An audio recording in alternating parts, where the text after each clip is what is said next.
Z14. Ini motor apa pesawat ya teman-teman? Ini adalah SYM Z14. Ini pemain skutik kelas medium terbaru nih. Jadi kalau kalian bosen dengan brand-brand Jepang seperti Yamaha Aerox, Lexi, NMAX, ataupun Honda ADV dan PCX, kayaknya SYM Z14 ini bisa jadi pilihan terbaru. Tapi motor ini ternyata punya perbedaan yang lumayan signifikan dibandingkan merek-merek yang udah saya sebutkan tadi. Apa itu? Simak terus video ini sampai habis.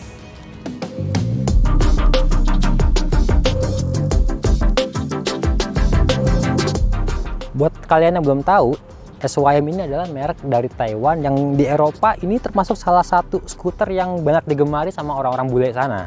Makanya secara desain, ini motor juga menurut saya sih menarik ya. Desainnya sporty, tajam, banyak garis-garis tegasnya. Jadi kalau secara desain, motor ini masih cukup diterima untuk masyarakat Indonesia. Nah kalau secara styling, Z14 ini tuh lebih mirip-mirip sama Yamaha Lexi. Salah satu skuter matic kelas Maxi Yamaha yang ukurannya termasuk gede, tapi dia punya deck yang rata. Kalian bisa lihat ini decknya beneran rata, jadi kaki bisa selonjoran. Nanti saya akan coba berkendara langsung naik motor ini. Kalian bisa lihat posisi kaki saya, nyaman banget. Kalau dari desainnya ini cukup oke. Dari lampunya dia model ganda kanan kiri, dan ini bentuknya cukup agresif. Di bagian atas ini juga ada LED DRL warna putih, cuman untuk lampu utama dia masih pakai bolam halogen. Kemudian di atasnya ada windshield yang lumayan besar dan ini cukup tebal, jadi nggak bakalan bunyi-bunyi atau getar gitu ya. Terus di bagian bawahnya spakbornya juga lumayan tebal, dan ini kualitasnya catnya juga cukup bagus teman-teman. Cuman yang bikin jelek ini doang nih, dudukan plat nomornya ini kayaknya memang bikinan sendiri, dan saya lihat dari website global SYM-nya, Z14 ini memang nggak punya dudukan buat plat nomor depan.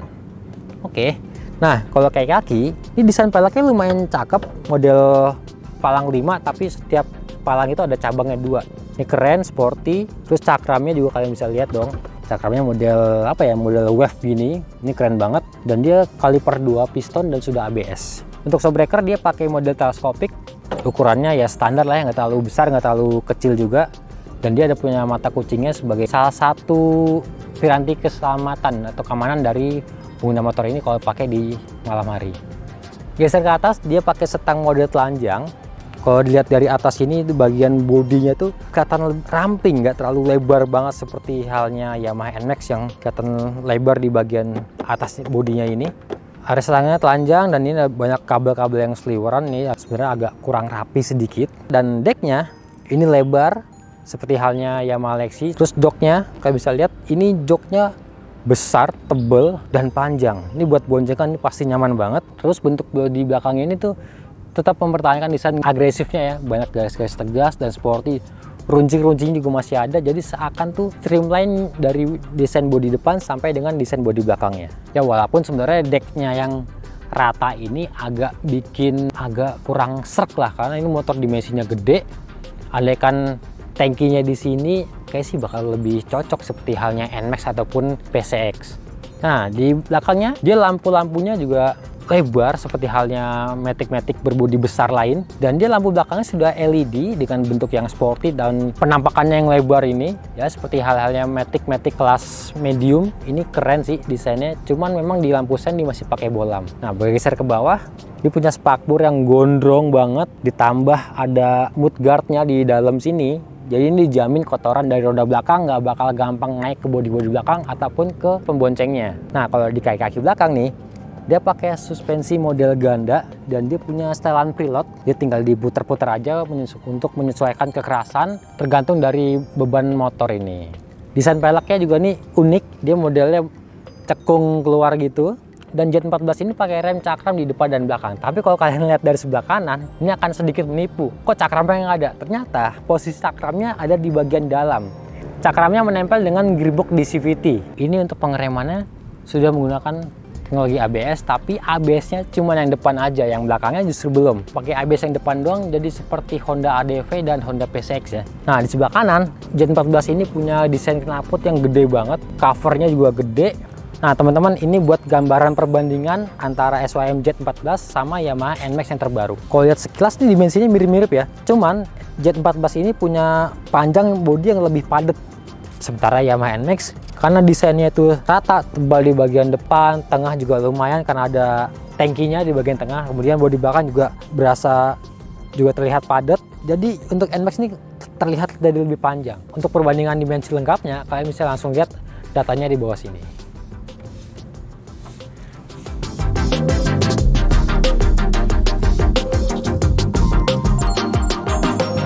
Oke, sekarang kita ngomongin fitur mulai dari speedometernya.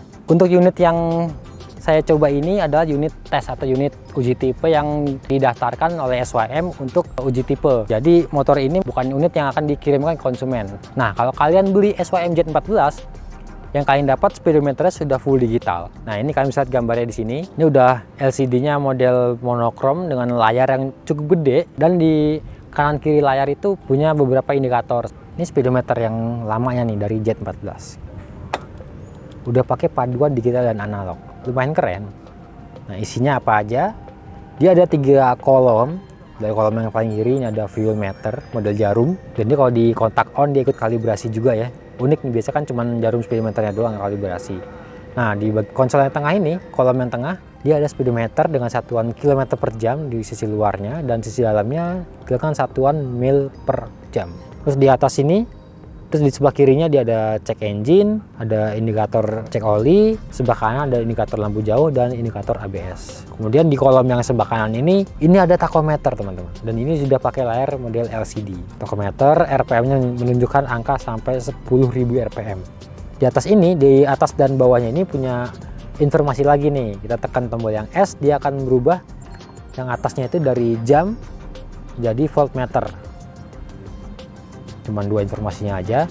Nah, kalau yang tombol satunya, tombol M, dia akan merubah dari odometer menjadi trip. Dan tripnya cuma ada 1 trip meter aja.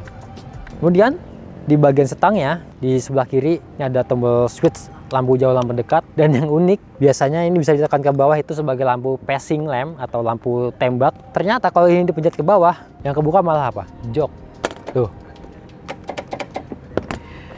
Jadi kalau kalian lagi riding, nggak sengaja mencet-mencet ini, karena ada bunyi cetak-cetak, itu ada bunyi pengunci jok yang kebuka. Agak unik nih. Jadi kalian harus perhatiin bener-bener, jangan sampai salah pencet lampu jauh, lampu dekat, atau kalian refleks biasa bawa motor sport pakai pass beam, jangan tekan ke bawah ini atau joknya nanti akan kebuka. Nah, di bawahnya ada tombol switch lampu sen seperti biasa.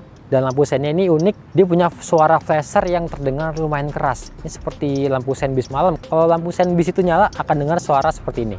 Kedengeran nggak? Nah, suaranya unik nih. Matiin dulu. Nah, untuk yang di stang sebelah kanan ini relatif sederhana, simple, cuma ada 1 tombol, ini tombol starter.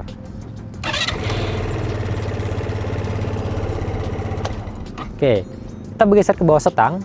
Dia punya konsol penyimpanan sebelah kiri, tapi ini konsolnya tanpa pengunci. Jadi tinggal ditarik klipnya aja langsung kebuka. Di dalamnya kalian bisa mendapatkan USB port yang bisa kalian gunakan buat mengisi daya handphone kalian. Lumayan lah, tapi memang ruang penyimpanannya ini nggak terlalu besar.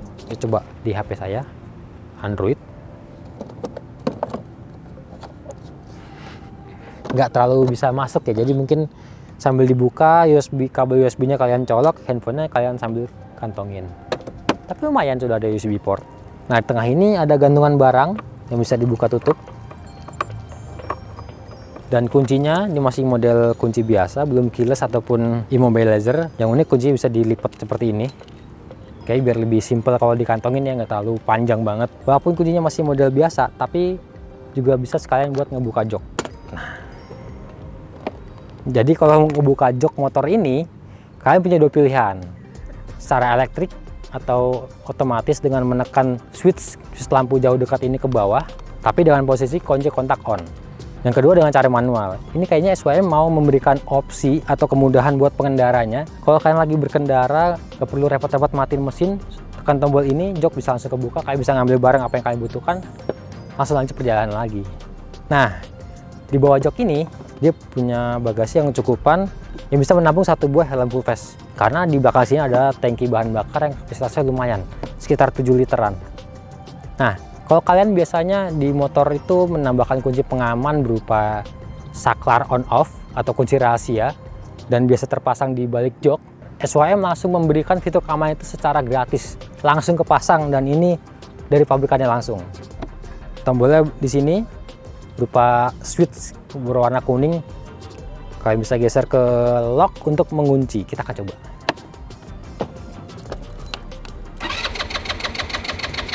motor nggak bisa di starter. Teman-teman rasa cukup tadi fitur dari SYM Jet14.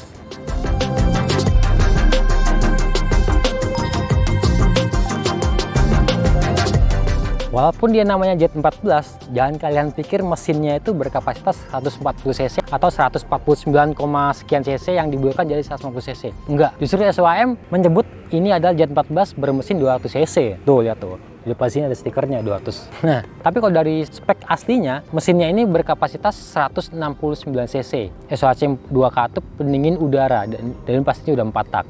Tenaganya lumayan, 11,8 dk dengan torsi di angka 12,2 Nm. Tapi kalau dibandingkan dengan Matic 150 cc seperti Honda PCX ataupun ADV, tenaga dan torsi dari SYM Jet14 ini agak di bawah mereka. Dan fitur mesinnya juga nggak terlalu istimewa, karena pun selain tadi masih pakai pendingin udara, starternya juga masih model dynamo starter ya, belum pakai model ACG. Nih, kita akan nyalain langsung nih. Nah, ini walaupun pakai dynamo starter, tapi suara mesinnya ini terdengar cukup halus.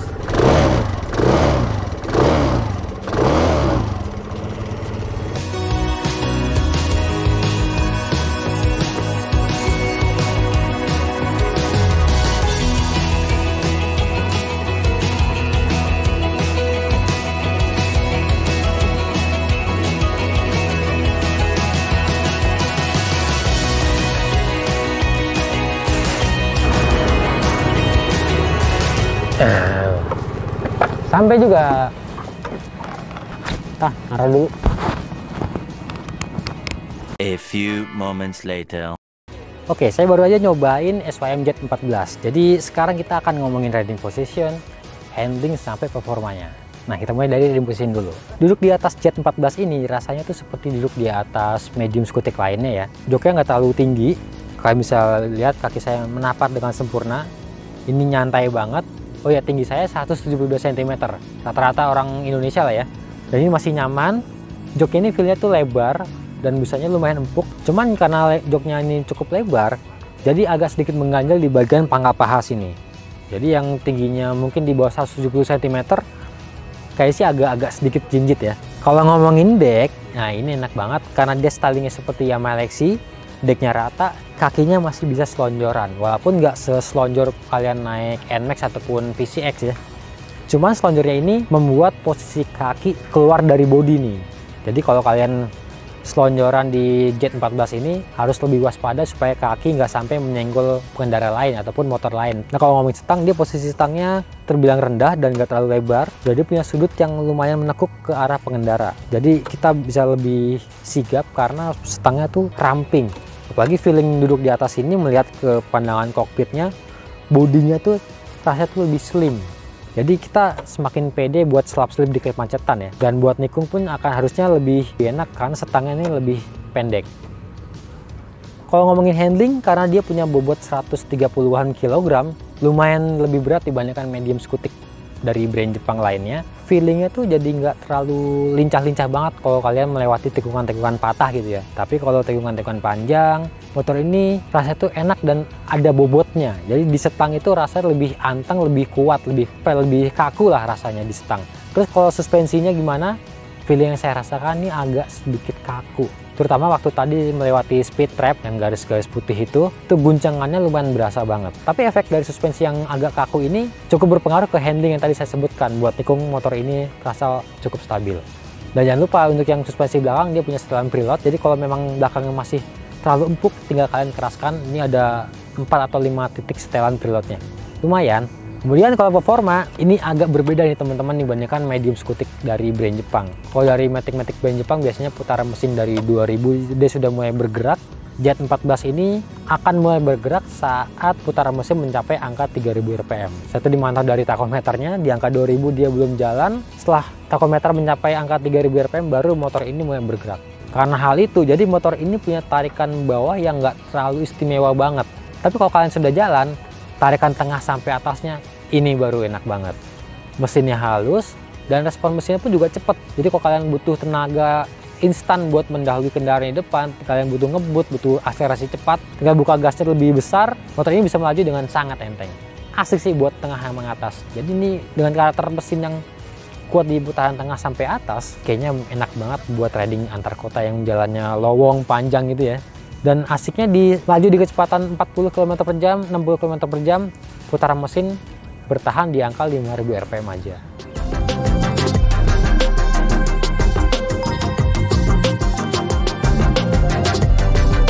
Oke, kita sampai di penghujung acara. Maksudnya penghujung video. Dan kesimpulannya, SYM Jet14 ini bisa jadi pilihan terbaru buat medium skutik buat kalian yang nggak pengen brand-brand Jepang ya. Tapi kalau secara head to head, ini motor nggak punya kompetitor loh. Dari mesin, dia lebih besar. Dia 170 cc. Kalau bisa dibulatin dia 170 cc, sementara medium skutik lainnya tuh kebanyakan 150 cc. Tapi kalau dari sisi harga, SYM Jet14 ini dijual sekitar 32 jutaan. Harga lengkapnya kalian bisa lihat di bawah sini. Dan harganya itu bersinggungan langsung dengan Yamaha NMAX ataupun Honda PCX. Jadi kalau kalian punya uang 32 jutaan, kalian punya opsi terbaru selain Honda PCX ataupun Yamaha NMAX yang berasal dari brand Jepang. Ada juga SYM yang merupakan brand Taiwan yang harganya mirip-mirip di angka segitu. Rasanya sekian buat review dari SYM Jet14 ini. Jangan lupa di follow, di like, di subscribe channel Otomotif TV. Share ke teman-teman kalian, barangkali ada yang memang nyari motor matic kelas medium tapi mau yang berbeda, ini bisa jadi pilihan. Jangan lupa di subscribe dan ditontonin juga nih channel baru kita, Motor Second. Sampai ketemu di video selanjutnya. Dadah.